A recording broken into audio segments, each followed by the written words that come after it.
Hello, this is going to be the start of a series of Darkest Dungeon mod class guides.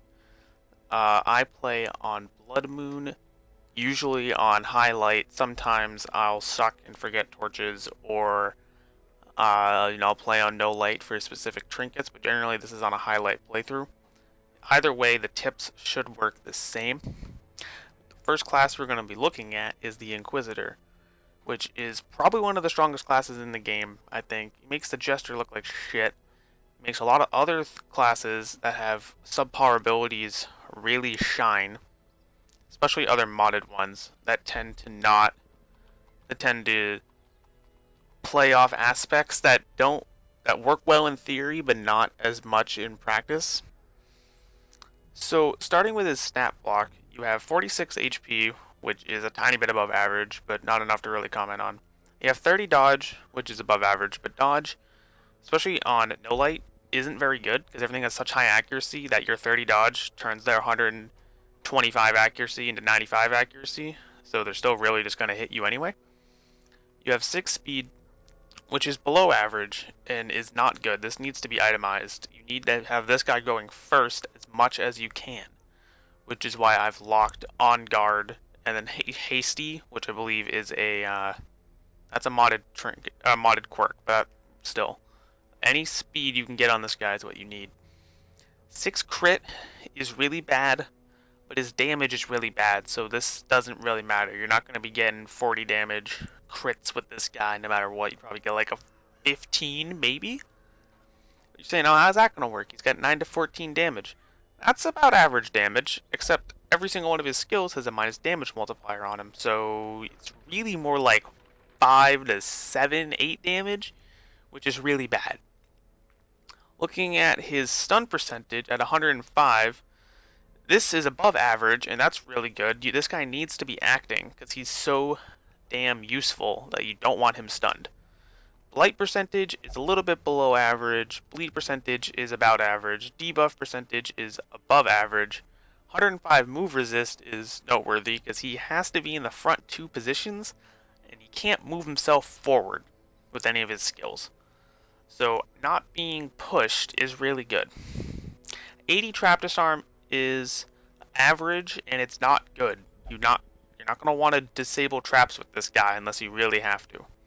You have 30 disease resist, which is on average, and he moves himself 1-1, which is not good considering he's so useful, he has to act, that it really sucks if you have to move him. Luckily, he's got that good move resist. So his first ability, Burn the Flesh, hits the front 2 enemies. Hits both of them at the same time, which is a staple for this guy. All of his shit hits multiple enemies, which is actually pretty good, especially if you're dealing with stealth. If you have the fucking the skeletons in the ruins with the swords, those guys can start stealth. The pigs with the hooks, those guys can start stealth, and you can maybe hit them. Minus 50% damage, like I said, so the damage really isn't very good. Plus 3 crit is, that's okay. Plus 3 torch, no one gives a fuck. That's stupid. Minus 25% damage. That's a really good minus damage mod, so you could spam this on a Swine God or on Clapper Claws, but there's better things to do. This guy has so many other good abilities that I wouldn't be spamming this ever. Maybe for the minus 30 prot that it gives me, because if you have a fucking like Bone Defender or a Fungal Zombie, that you can just fucking fuck the prot on those things, get rid of that real easy. This is always good, though. I have this on my bar all the time, but not his best ability. Cage the Flames is okay. It's got 110 accuracy, and it does minus 90% damage. You'll get maybe like 3 damage off of it. But don't worry, it's got plus 3 torch that everyone really cares about. Crit mod plus 3 is, it's okay. What this is really good for is for if you want to hit backline stress dealers like Cultress Enchantresses, the Madmen, and whatever the fuck the fish guy is called, the purple one that deals all the stupid stress nukes to you, that guy. So minus 3 speed is good because they all have high speed. minus 11 dodge is good, because I will have high dodge. Minus 13 accuracy is okay, I guess. Again, they'll probably still hit you anyway, but I mean, whatever. If you get 13 free dodge, that's fine. It doesn't do any damage, and I still think there's better things you could be doing. The problem with this ability is it's really bad against frontline enemies, because they have low speed and they have low dodge anyway. Your fucking, like I said, your fungal zombie doesn't have either of those skills, so who cares? And the way Darkest Dungeon works is you kill the backline enemies as quick as you can, and then you kill the frontline enemies as slowly as you can, so you can heal the stress and the HP that the back guys did to you. So, since there are better abilities this guy can do in the first turn, the front guy should be dead by turn 2 or 3, hopefully. And you don't need to use this on the front guys, so it really doesn't have as much use. Maybe in endless mode, where everything just keeps respawning, but that's about it. In the light is Burn the Flesh damage. It has Burn the Flesh crit. It pulls 1, and it's got the good old Torch plus 3 that everyone loves. Now this is good, because it can hit the back 2 enemies, which like I just said, you need to do in the beginning of the fight. Minus Blight and Bleed Resist, I don't care. I'm never going to use this ever to minus Bleed and Blight Resist. I couldn't care less about that.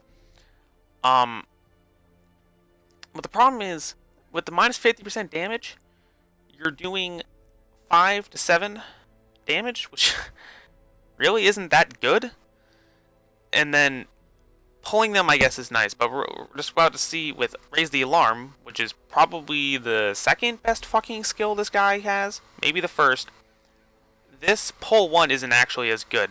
What this does is Raise the Alarm is it stuns, it marks, and it knockbacks. It doesn't do any damage. It doesn't even raise the torch, which is very sad. It has the same crappy crit modifier, but what this does is it hits the front 2 and it knocks them back. What this knockback does, it doesn't hit row 1 and 2 and knock them both back to 3, 4. What it'll do, as I've seen, is it either takes row 1 and knocks out to 4 and keeps 2 where it is, or it switches 1 and 2. But either way, you have a really good chance of moving one of the back rows to the front. With the way that the double knockback works, it's kind of weird. So this is the same thing as in the light, except instead of adding Torch plus 3, you get a stun, which I think might win out in the end. But I think the good thing about this is not only is it Barbaric Yop, but with unlimited uses, it's Barbaric Yop that marks people. And Barbaric Yop that marks people is infinitely better, because it makes mark parties actually good. The problem with mark, I love mark. Bounty Hunter, I think, is cool. I like the Hound. I like the Arbalist. I like the Musketeer. But the problem is generally, let's say you mark somebody, and then the attack that was supposed to do double damage misses. Now you've done no damage in 2 hits. Whereas if you just fucking hit the guy the first time, you've at least done half damage. Now, mark is generally good if you have something shitty that does no damage, like an Occultist, and then Arbalist can smack them for double damage. That is a better damage trade-off than using your Bounty Hunter and then to mark and then your Arbalist, because you can probably just do the same thing normally twice. But oh look, minus 70% damage mod on 9 to 14. So what the hell does that do? Like 4 to 10 damage? Probably less than that. So this is great. What you do this for is use it to stun, and then you get a free mark out of it. So it makes mark parties really good. And he's going first, so he'll always mark stuff so your marking people can hit them after. Again, the only problem with this is better for the later parts of the fight, because like I just said, this stuns the front 2, so the back guys you actually need to kill aren't the ones marked. But nevertheless, stunning and marking is an excellent combo. Great ability. I always have this. This is what I do first turn every single time. Rallying Shout is okay. It's usable in position 3, which is cool. I guess if you get pushed back or shuffled and you don't want to move up, you could do this. Plus damage is nice, plus accuracy is nice, plus crit is nice. This is really, really good in endless mode.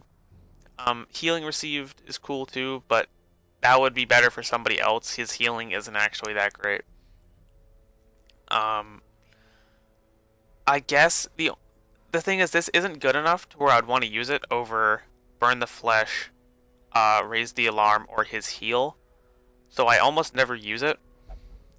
Maybe if you have a Hateful Virago or a Shambler or a Shrieker in rows 3 and 4 and he needs to die, and this guy can't hit him because you can only hit the front 2 fucking enemies, you could buff somebody that can hit the back, and then that might be okay, but yeah, it's not that good. Do Not Fear is a really unique guard that doesn't really let you dodge tank as much as you think it can. Buffs 20 dodge, so it's like the Houndmaster. Marks himself, which I guess is okay. But the Riposte does minus 40 damage, so your damage is god awful. The cool thing about this is, though, is it lasts for 2 extra turns after you use it. So you have 2 actions in between when you have to reset this guard. And you can't use it on the same person like you can with the Houndmaster. So with the Houndmaster, what you do is you'll take a Vestal, and every single turn you'll just guard the Vestal, and then you just get 150 dodge and nothing can hit you. You dodge tank. But this guy, though, let's say you have an Inquisitor rank 1, you have a Grave Robber, then you have a Vestal, and then you have an Arbalist. So you first turn, you hit the Grave Robber with the guard, and then on the next turn, you try and hit the Grave Robber again. But what you'll end up doing is canceling the guard. It'll just fail, and you've wasted your whole turn, so that's shit. So what you have to do is you have to hit the Grave Robber, then you have to hit the Vestal, and then you have to hit the Arbalist. So you have the whole team guarded for one turn. And on your next turn, then you have to re-hit the Grave Robber. And then you have to re-hit the Vestal, then you have to re-hit the Arbalist. So you can go through a motion of guarding the entire team after 3 turns, but you have to keep it up every single turn, otherwise the first guy will go away. But having 40% riposte really isn't doing anything. It's so bad damage, and there's so many better things you can do that this just isn't really worth it. And then when you buff dodge, like it just sounds good, but I guess you can dodge tank with a Houndmaster, but you don't bring this guy in the same way you bring a Houndmaster. You bring this guy for other stuff. So dodge tanking just really isn't useful. With Fire Cane, Disparity is probably the best skill ever.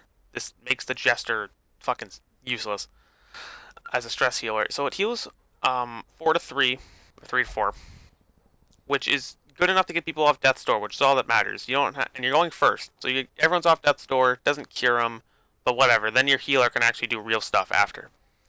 Torch plus 3 is the best part of the whole thing, obviously. The stress minus 11, that's pretty shit. Oh wait, no it's not. It heals the entire party. 44 stress in one turn. That's great. It's Inspiring Tune, I think, does 15, 16 if you get a Bright Tambourine or whatever. This does 11.